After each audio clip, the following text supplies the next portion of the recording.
Saludos, lectores de Revista Dominical y de Nación.com. Es un placer, como siempre, recibirlos en este espacio. Mi nombre es Roger Bolaños. Bienvenidos a la entrevista del domingo una vez más.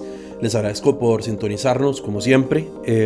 Y en esta ocasión queremos, en la entrevista del domingo, hacer un espacio de reflexión, reposado, digamos, y no abordar solamente los temas que usualmente hablamos, que son, como siempre, política, economía, por supuesto, arte, cultura.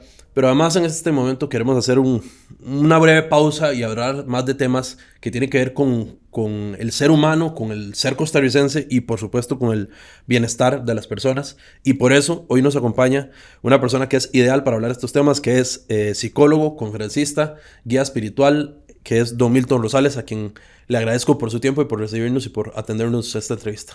Muchísimas gracias a ustedes, Roger. Aprecio la amabilidad de su confianza y me da mucho gusto estar aquí. Un placer, Don Milton. Muchísimas gracias a usted. Como le decía, Don Milton, queremos hacer como un breve momento de reflexión, digamos, sobre la sociedad costarricense. A veces está muy atribulado, ¿verdad?, en medio de las peripecias y del montón de tareas que tiene uno en el día a día. Y por eso creíamos que es muy buena idea traer una persona que siempre se ha pronunciado sobre temas de bienestar mental, de bienestar espiritual, como usted. Así que por eso es que queremos traerlo a este espacio. Y de hecho quiero comenzar con una pregunta que es bastante amplia, digamos, sobre este tema que le menciono, que es ¿cómo evalúa usted esas preocupaciones, digamos, de la sociedad costarricense actual, digamos, eso que ahorita nos tiene como en incertidumbre, en constante estado de alerta, ¿verdad?, de inseguridad? ¿Qué es lo que nos está preocupando actualmente a los costarricenses, digamos? ¿Cómo lo evalúa usted? Además, en comparación con otras épocas. Estamos en un contexto muy particular, además, ¿verdad? Estamos acudiendo a una época en que hay cansancio emocional acumulado, diría yo. Esto no ha surgido de un día para otro, sino que ha venido sumando en el tiempo. Y la precariedad, que es real, que se ve en los indicadores, en las situaciones, en el entorno, la frustración de las promesas no cumplidas y sobre todo una sensación de desamparo. ¿Quién podrá defendernos? Ha llegado a que estemos, como diría nuestro pueblo, al toque, en una situación en que cualquier frustración, por pequeña que sea, nos dispara y tenemos reacciones absolutamente desproporcionadas. Nos hemos vuelto como personas, como sociedades, mucho más reactivos, mucho más susceptibles y quizá con todo ello mucho más frágiles también. Claro, desde luego. Y de hecho por eso hemos visto y vemos en el día a día manifestaciones de violencia que no tienen necesariamente que llegar a las manos. A veces son verbales, ¿verdad? A veces violencia psicológica, por supuesto. A veces en la carretera, en la calle, por ejemplo. A veces entre vecinos, entre familiares. ¿Cómo se atiende una sociedad tan irascible, Don Milton? ¿Cómo se hace para solucionar eso? Entendamos que la ira es la manifestación visible, pero que lo que subyace es el temor. Y es un temor a no tener certezas, no tener seguridades, a no tener pertenencia. Entonces, más que hablar de la ira, más que hablar de las consecuencias, tenemos que trabajar las causas. Y aquí yo creo que algo que es una tarea pendiente es aprender a gestionar el temor, aprender a gestionar la incertidumbre. Y sobre todo a procurar resolver el tema de desconexión, porque nos hemos desconectado y hemos llegado a pensar que todo aquel que tiene óptica distinta es una amenaza, es raro, está loco, y no nos damos cuenta que esa persona en realidad nos puede integrar, nos puede complementar y nos puede ayudar a construir una visión panorámica mucho más amplia y mucho más rica. Usted señala que en parte ese temor es el no tener certeza, seguridad, ¿verdad?, y pertenencia. ¿De quién es la responsabilidad de generar esa seguridad y esa pertenencia? ¿Es de cada uno en su fuero individual o es de una sociedad? ¿De quién es la responsabilidad de eso? Mira, de todos, de todas, cada uno, cada una, Pero también aquí los líderes, y pienso en los líderes políticos, los líderes sociales, los líderes comunales, los líderes familiares, deben ayudarnos a crear espacios de confianza donde se pueda diligenciar la gestión de las emociones.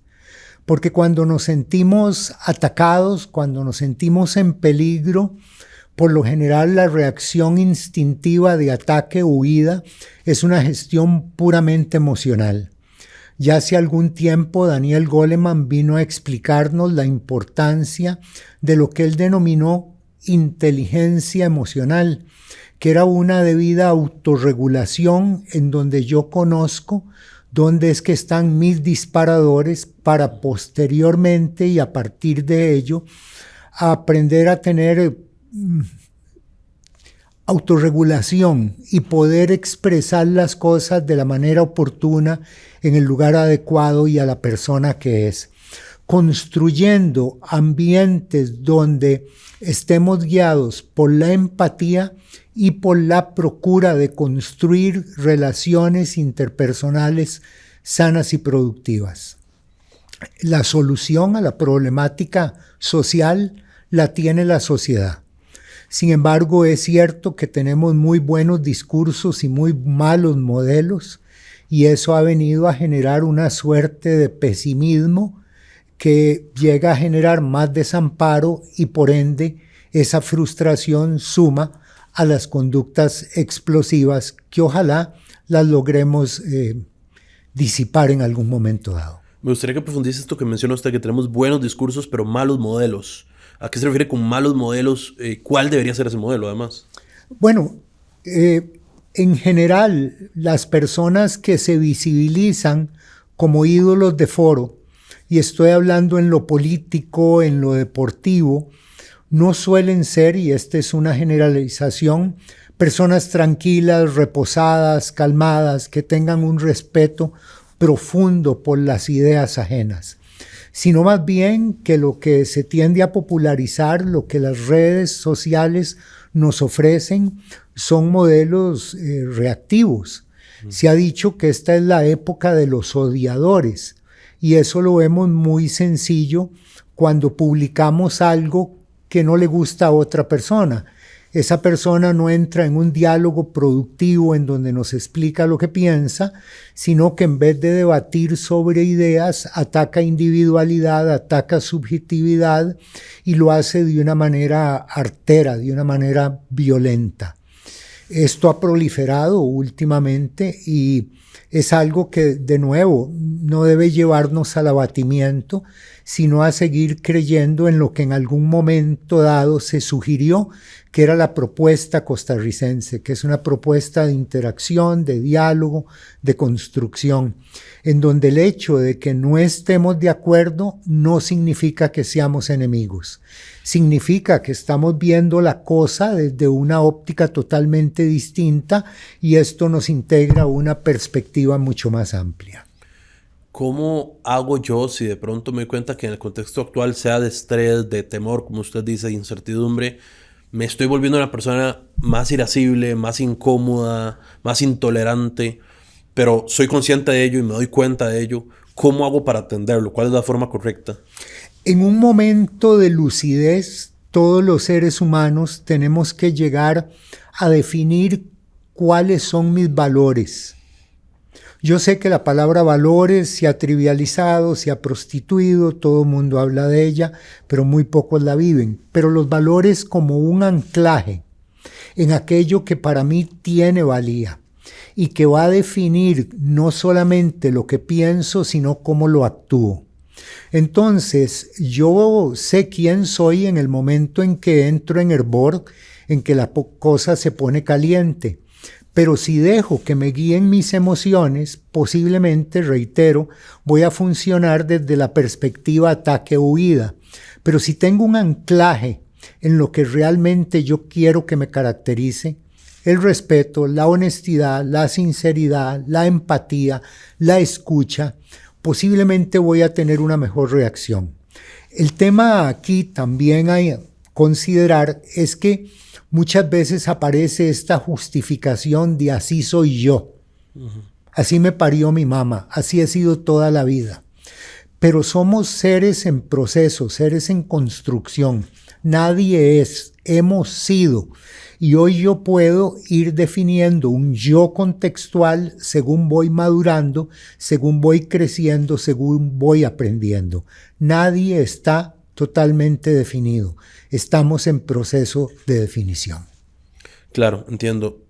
Además, siempre se dijo, digamos, hay que contextualizar en que la sociedad en la que vivimos actualmente es una que está incluso hoy viviendo las consecuencias de una pandemia de 3 años, ¿verdad? Que vivimos hace muy poco tiempo. Pareciera mucho, pero muy poco tiempo en términos históricos, ¿verdad? Hace apenas 5 años estábamos en medio de la pandemia por COVID-19 y eso nos aisló, nos hizo ver las costuras sociales que teníamos y nos ha hecho cada vez más difícil socializar. ¿Será que desde entonces, digamos, la pandemia nos dejó unas consecuencias que hoy estamos viviendo y que tenemos que atender, don Milton? Yo creo que la pandemia actuó como un catalizador y la pandemia paradójicamente vino a sacar lo mejor y lo peor del ser humano. Vino a sacar conductas muy solidarias, muy fraternas, conductas muy sacrificiales. Pero por otro lado, también esa separatividad, si es que el término existe, nos hizo aislarnos y pensar más en el yo que en el nosotros. Y como bien decías, esas costuras hay que ir a repararlas, a recoserlas, porque el ser humano sin conexión no sobrevive. Necesitamos pertenecer, ser parte de una tribu, de una manada, de un colectivo, de una comunidad, de una iglesia. Y esta paradoja se ve incluso en la proliferación de las maras, las pandillas, las gangas, que no son más que grupos de pertenencia, de personas excluidas socialmente que en un momento dado encontraron un lugar de acogimiento. De ahí que, de nuevo, las comunidades tienen que seguir como grupos que reparen los vínculos y reparen las relaciones. Ámbitos inclusivos donde a las personas se les invite a formar parte de. Usted toca un punto importantísimo que es parte de lo que queremos abordar, porque queremos abordar en esta entrevista las diferentes manifestaciones de la violencia. Y una de estas manifestaciones es lo que usted habla de las pandillas, de la violencia en las calles.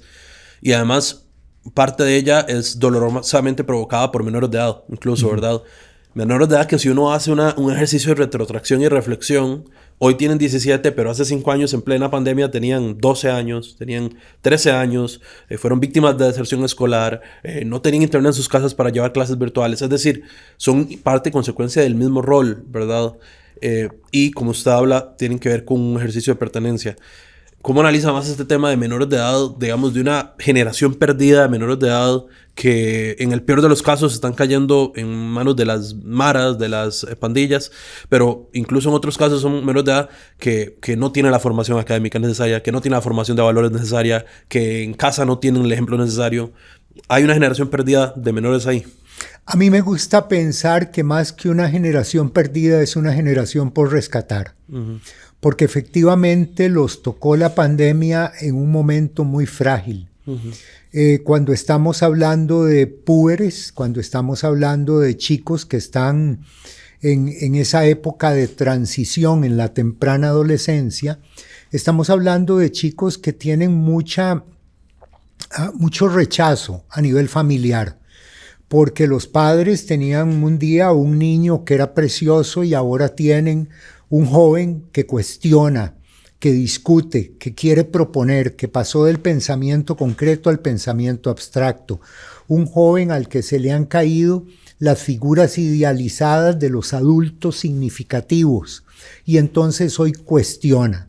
Y que muchas veces es parte de un ámbito educativo donde hay maestros con aulas sobresaturadas, maestros sobreresponsabilizados por una burocracia creciente y entonces tienen rechazo en la casa, tienen rechazo en la escuela, se dan cuenta de la incongruencia de su liderazgo y les aparece una propuesta de pertenencia.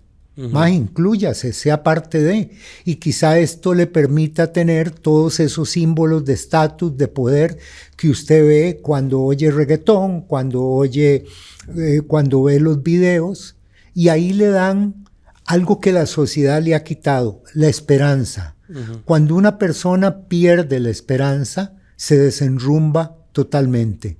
Y nosotros, los adultos, estamos con la enorme responsabilidad de devolverle la esperanza a las nuevas generaciones, porque les hemos quedado mal. En el ámbito educativo, en el ámbito familiar, en el ámbito social, en el ámbito aún religioso, a los jóvenes les quedamos mal. Y no son una generación perdida, son una generación a la que hay que recuperar y recuperarla siendo humildes, diciéndole a ustedes les hemos fallado, a ustedes les quedamos mal, por favor discúlpennos y permítannos en un trabajo conjunto tratar de reconstruir. Pero desde la crítica, desde la censura, desde el rechazo, poco vamos a lograr. Creo que en vez de reparar, vamos a destruir más. No dudo que nos verán en esta entrevista muchos padres de familia que incluso se han enfrentado a este reto que usted menciona, que es quizás tener enfrente un menor de edad, un adolescente que los reta, que los encara. Incluso algunas veces adolescentes que se ven seducidos por el dinero fácil, ¿verdad? Por lograr sus metas de forma más fácil. Como el adulto responsable, que puede ser el padre, el abuelo, la mamá, el adulto responsable de un menor, cómo debe abordar esa situación en un contexto tan complicado, ¿verdad? Y además en el que hay, digamos, tanto que seduce al menor, digamos. ¿Cómo abordar esa situación tan difícil? Mira, primero yo creo que hay que hacerlo desde el amor. Y cuando digo amor es desde la empatía, desde el diálogo, desde la paciencia, desde la certeza absoluta de que hay alternativas y hay posibilidades. Porque cuando lo hacemos desde la desesperanza, cuando lo hacemos desde la crítica, desde el juzgamiento, cuando no favorecemos el diálogo, no estamos siendo parte de la solución, estamos añadiendo al problema. Ahora, para poner una 20 pejibayes en la esquina, vos necesitas 80 permisos. Así suele funcionar. Pero para tener un hijo, cualquier atarantado se la juega. Y yo creo que esto de tener hijos, que es una responsabilidad enorme, requiere algún aprendizaje, requiere algún conocimiento, requiere algún entendimiento. Y hoy vemos muchos chicos que están teniendo chicos, fue mi caso incluso, y que en un momento dado se la jugaron como podían. Pero la sociedad debe comprometerse con los padres y no con ese sencillismo, con esa intolerancia rampante de a mis hijos los educo yo, que me parece un reduccionismo absurdo. Cuando yo oía eso que decía mis hijos los educo yo, decía, bueno, ¿y a usted quién lo educa? Porque nosotros de verdad necesitamos ser favorecidos por el conocimiento. Y nos damos cuenta de un sistema educativo que a veces parece regresivo. Si había tenido un gran triunfo, un gran éxito con las guías de afectividad y sexualidad, habíamos visto que los indicadores parecían favorecernos y de un momento a otro, en golpe y porrazo y gadoso, salen del panorama y empezamos a tener una regresión. Este es el tema, y si de esto nos damos cuenta los adultos, los chicos que también tienen mirada crítica, también se lo plantean. Es muy interesante que usted señale esto, don Milton, porque además usted es además de ser psicólogo, conferencista, es guía espiritual, ¿verdad? Y religioso, usted lo ha sido y siempre ha sido muy abierto con eso. Entonces es muy interesante que una persona que desde esa posición venga y señale la necesidad de las guías de afectividad y educación sexual, ¿verdad?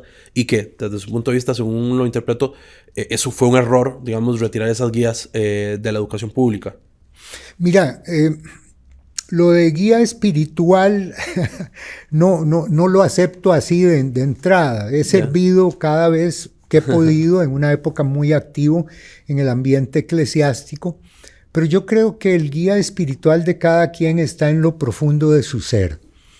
Sin embargo, sí creo, y en esto he sido muy crítico, que las organizaciones eclesiásticas de cualquier signo deben ser congruentes con aquello de no le harás a tu prójimo lo que no querés que te hagan a vos y harás por tu prójimo lo que te gustaría que hagan por vos. Las organizaciones eclesiásticas suponen ser un camino hacia la paz, el respeto y la aceptación, y no hacia la marginación, el excluimiento y el poder. Que ese es uno de los dramas que estamos viviendo hoy, cómo las organizaciones eclesiásticas se han politizado y se han vendido al mejor postor político y con eso han perdido credibilidad. Y nosotros lo vemos en los indicadores de abandono de los grupos religiosos, donde hay profundos estados de decepción, lo cual no significa que no hayamos de seguir creyendo en algo que nos inspira, que nos orienta, que nos guía, porque cada quien, estoy seguro, tiene el Dios de su entendimiento y a él conviene que se oriente. Don Milton, ¿a quién beneficia que haya esa regresividad que usted menciona, que es, por ejemplo, que ya no se enseñe, por ejemplo, a los menores temas de afectividad? No vayamos a sexualidad, afectividad simplemente, por ejemplo. ¿A quién beneficia eso? ¿Quién se ha beneficiado como para que haya un sector que luche por ser regresivo en esas áreas? Mira, nadie. Ni siquiera quienes han usufructuado esa posibilidad. Porque en definitiva, al final, la verdad que nos hace libre los va a exponer. Y el tiempo y los resultados los ha expuesto. A nosotros nos pudieron prometer el oro y el moro. En su momento dado, un alto funcionario de educación dijo que íbamos a poder salir a pasear el perrito. Hoy no podemos sacar el perrito porque nos robaron el perrito. A la señora de Purral le hicieron cientos de promesas y hoy la señora de Purral vive en un ambiente donde tiene que pagar peaje y nada se le cumplió. No fue favorecido el señor que iba a llevar a caminar el perrito, no fue favorecida la señora de Purral, pero quienes hicieron esas promesas quedaron en un descrédito absoluto. Y tenemos que entender que cuando vamos a prometer tenemos que tratar de ser sensatos y tener alguna congruencia en decirnos efectivamente esto se va a poder cumplir. Porque si no, lo que crece es la frustración, la decepción, y nosotros no podemos vivir desde la decepción y la frustración. Hay que seguir teniendo fe, hay que seguir teniendo esperanza y hay que seguir creyendo en que en Costa Rica hay bondad, hay capacidad empática, hay talento y que vamos a poder salir adelante.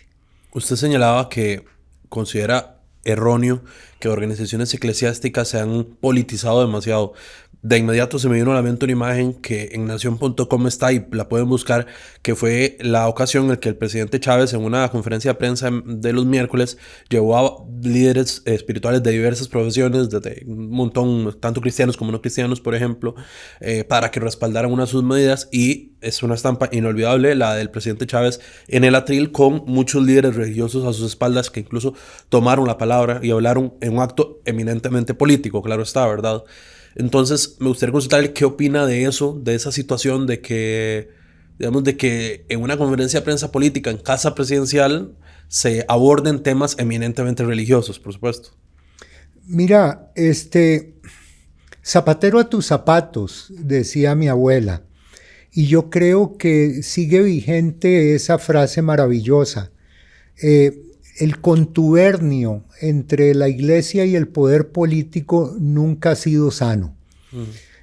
Cuando hablamos de cristianismo, el cristianismo fue una propuesta maravillosa, sencilla, vida en comunidad, tratar de solventar los problemas de los unos de los otros, era solidaridad, era sororidad, era fraternidad, pero de un momento a otro vino el cesaropapismo y se prostituyó.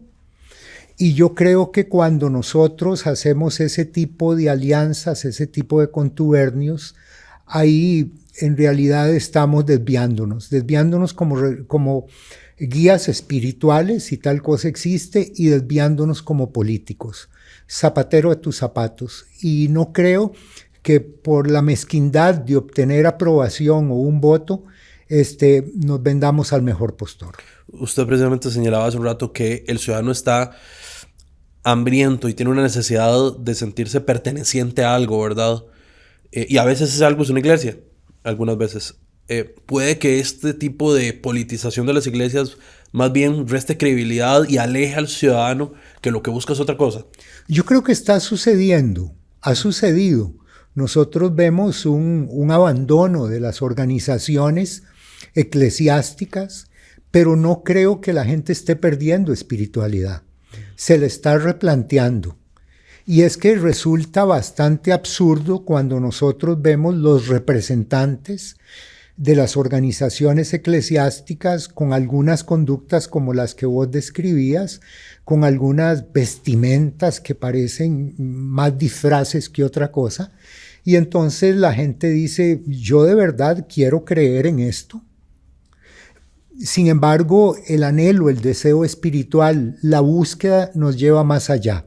Para mí, espiritualidad tiene que ver con una parte ética, un compromiso con trabajar conmigo mismo para ser el mejor individuo que pueda, una parte estética que tiene que ver con aportar a mi tiempo y a mi cultura, ser significativo en el momento en que viví, y una parte trascendente, seguir buscando en el otro, en la otra, en mi semejante, y seguir buscando en ese gran otro con mayúscula, como dice la psicología, que ahí está para que lo sigamos escudriñando.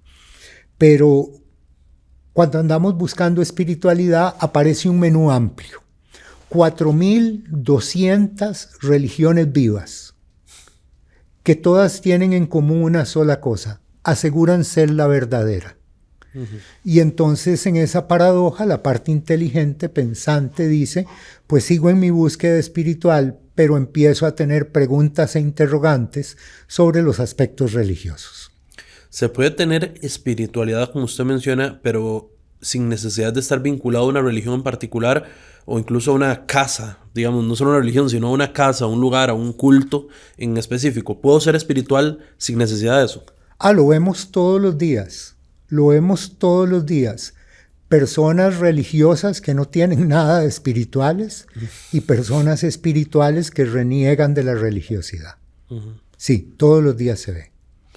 Y también me pregunto, como parte de lo mismo que hablamos ahora, de un poco como mercadear con la religión, digamos, que es lo que usted mencionaba, de utilizarlo, digamos, como intercambio político.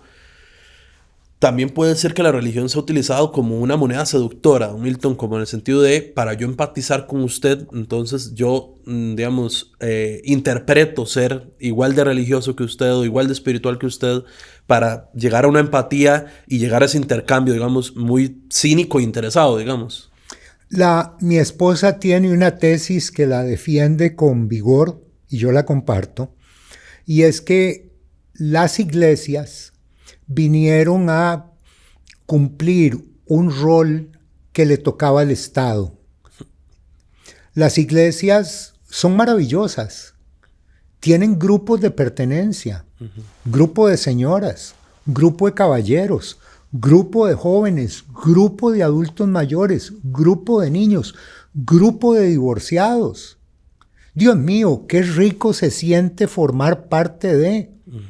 Vos en el sábado en la noche llegás y hay una reunión, un culto, una misa, como quiera que lo llames, y hay música, y la gente te abraza, y hay mimo, y hay teatro. ¿Dónde diantres hay eso en un país en donde en la noche la única alternativa que hay es salir a beber guaro? ¿Me explico? Y entonces ese vacío fue un vacío en que los grupos religiosos lo fueron acaparando, algunos con muy buen tino, porque debo decir que en organizaciones eclesiásticas hay gente maravillosa, extraordinaria, con entrega, con disposición, con transparencia. Conozco a muchos y los valoro y los respeto, pero hay otros muchos que no han resuelto sus problemas emocionales y están ahí en lugares de liderazgo volviéndose extremadamente peligrosos para las personas que les han otorgado confianza. Quizás eso es parte del error, don Milton, de suponer que el Estado está solo para asfaltar la calle, para poner una parada de tren o y no entender también que el Estado debería solucionarles una cuestión de cultura, de ocio, de satisfacción, digamos, de ir al teatro, de reunirse, de ir a leer, un club de lectura, etcétera. O sea, el Estado no está solo para asfaltar una calle, digamos, sino para otras cosas. No solo de pan vive el hombre, y eso lo tenemos que tener claro. Pero cuando han habido iniciativas estatales, los festivales del arte, cuando han habido giras de la orquesta sinfónica, los distintos comunidades, la gente lo ha sabido valorar y lo ha sabido apreciar. Pero lo que pasa es que una golondrina no hace verano, y esta que son situaciones excepcionales no son parte, parece, de las agendas de los gobiernos. Y yo siento que así como nosotros necesitamos alimentar el cuerpo, necesitamos alimentar el alma y alimentar el espíritu, que es algo de lo que hemos estado ayunos particularmente en este gobierno que en breve, dichosamente, finaliza. De hecho, usted, ahora que menciona eso, recuerdo una frase que se hizo bastante célebre de doña Pilar Cisneros, que una vez dijo que podíamos vivir 4 años sin violines, básicamente, ¿verdad? Refiriéndose a que podíamos prescindir de sector cultural por unos años en pro del sector económico, por ejemplo, y de mantener una economía sana, digamos. ¿Cómo analiza usted eso de que podemos vivir sin violines un tiempo? Bueno, hay tantas cosas que se dicen que no merecen una respuesta, que a mí preferiría más bien referirme a cómo sobrevivimos la pandemia. Una época tan cruenta, una época tan dura, una época de tanta escasez. ¿Cómo la logramos surfear? La logramos surfear desde el arte, la logramos surfear desde la belleza, la logramos surfear desde la creatividad, la logramos surfear desde eso que es parte integral del ser humano. No solo de pan vive el hombre, esto tiene que tener una claridad absoluta. Y si solo vamos a dar pan y circo y no vamos a cultivar el espíritu, estamos en una situación problemática. Recientemente vimos Don Milton, y ahora que quiero volver al tema que mencionábamos antes de la religión y la política, porque hace apenas unos días vimos, quiero además recalcar para los que nos ven y nuestros lectores que hoy es 27 de octubre, ¿verdad? Lunes 27 de octubre. Y hace apenas unos días vimos a una candidata presidencial firmar un acuerdo con el sector evangélico, digamos conservador, que ese acuerdo incluía, por ejemplo, el compromiso con la vida desde su concepción en el útero, incluía un montón de temas más, pero al final es una carta de compromiso con un sector, digamos, conservador, específicamente evangélico. ¿Cómo evalúa usted esto de, digamos, no solo el hecho de que se firme un compromiso, sino de la iglesia evangélica o representantes de la iglesia evangélica llegando a acuerdos con candidatos políticos, digamos, que no ocupan un cargo ahorita, sino que son apenas candidatos? ¿Cómo evalúa este intercambio, digamos, y esta llegada de acuerdos en medio de una campaña política? A ver, varias cosas. La iglesia evangélica no está compuesta únicamente por grupos conservadores. Es cierto, los grupos conservadores son los más vociferantes y siguen una agenda internacional. Por ende, son los que tienen más recursos. Pero en la iglesia evangélica también hay voces disidentes, también hay sensatez, también hay personas que tienen otra perspectiva y hay dignos representantes. No tienen tanta resonancia, repito, pero ahí están. Entonces, no es justo creer que esas personas que hacen este tipo de contubernios representan la totalidad del pueblo evangélico, que es un mosaico muy rico y muy amplio. Basta leer a Pablo Hoff, basta oír a José Chacón, a tanta gente brillante que tienen. Pero para ir directamente a la pregunta, es que a mí me parece que ahora estamos asistiendo a una cacería de votos y lo que hay que estar atento es a cómo se da, porque ahí podrían estar los criterios para la toma de decisiones de a quién elegimos. A mí lo que me preocupa es que a veces pareciera que somos poco reflexivos.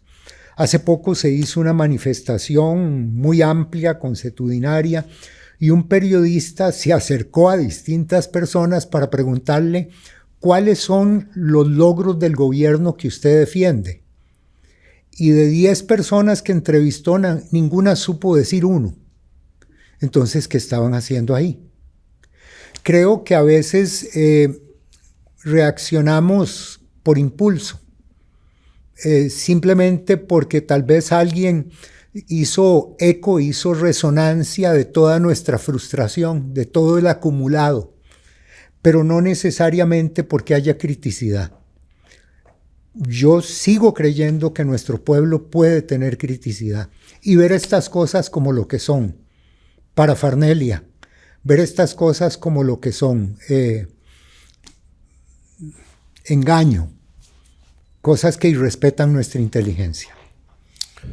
Y quizás, don Milton, me pregunto si hay también una cuestión de que es, digamos, difícil renunciar a las propias convicciones y quizás decir, me equivoqué a la hora de juzgar a alguien, o me equivoqué a la hora de dar un voto,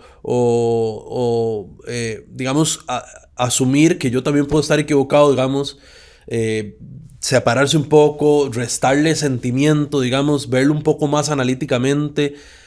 Podría también faltar ese tema, digamos, a la hora de analizar temas que son tan delicados cuando hablamos, por supuesto, de religión y de política, obviamente.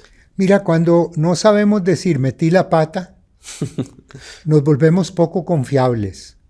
Y yo creo que si estamos hablando de metidas de pata, guárdeme un lugarcito ahí en la primera fila. Todos hemos metido la pata, todos hemos cometido errores. Pero yo creo que la capacidad de análisis y la alternativa de restitución, de reparación, es lo que nos hace ser susceptibles de poder aprender. Sí, mucho de nuestro voto en las elecciones pasadas pudo haber sido reactivos. Más que a favor de, fue en contra de. Uh-huh. Y hoy nos alcanzan las consecuencias, como en todo, de las decisiones que tomamos. Luego de la firma, de esta firma que yo le menciono, que fue de la candidata Laura Fernández con la Alianza Evangélica, llamó mucho la atención que otro representante que se autodenomina representante conservador, que es don Fabricio Alvarado, levantó la mano y dijo, no, un momento, es mentira que el sector conservador apoya a la candidata Fernández, el sector conservador está conmigo. En lo que parecía más un debate de con quién están los conservadores, ¿verdad? Y con quién están, por añadidura, la Alianza Evangélica costarricense.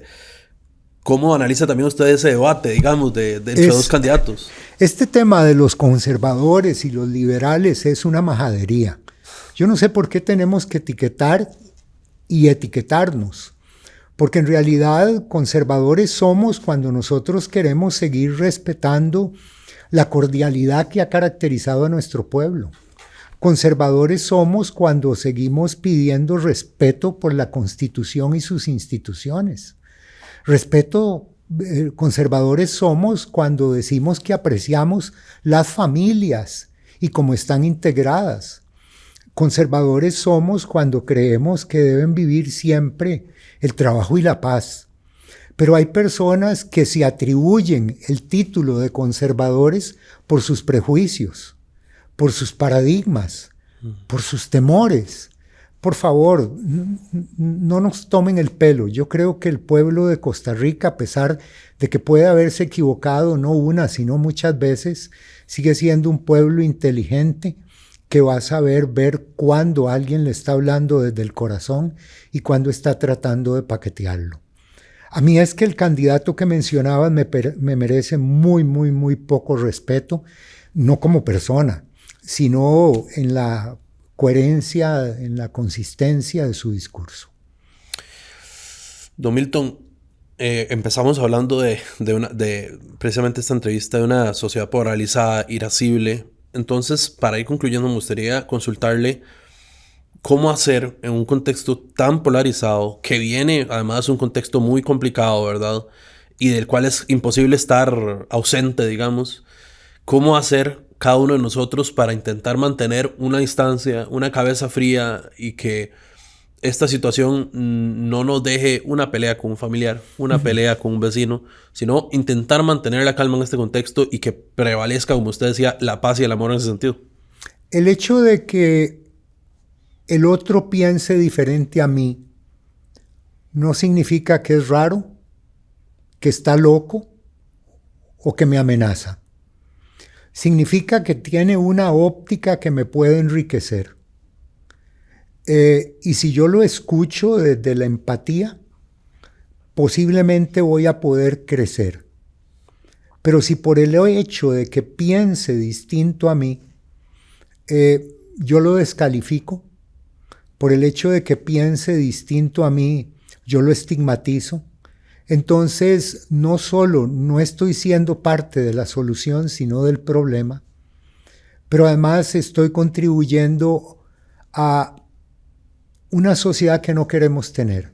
En Costa Rica, históricamente, hemos convivido tirios y troyanos, los unos y los otros, católicos y los que no lo son, y siempre hemos respetado la dignidad esencial del ser humano.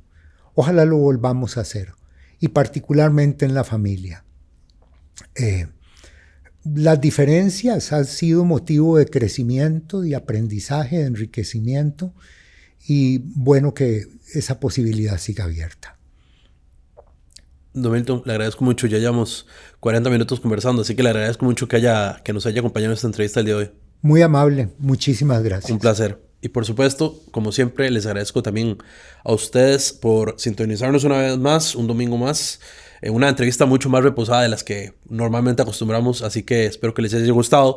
Y como siempre, por supuesto, los invito a que visiten el canal tanto Spotify como YouTube de Nación.com y que visiten la pestaña Revista Dominical en Nación.com para que vean todas las entrevistas que hemos realizado hasta el momento. Como siempre, los invito a que nos visiten de nuevo en una semana en una entrevista más. Muchas gracias y hasta pronto.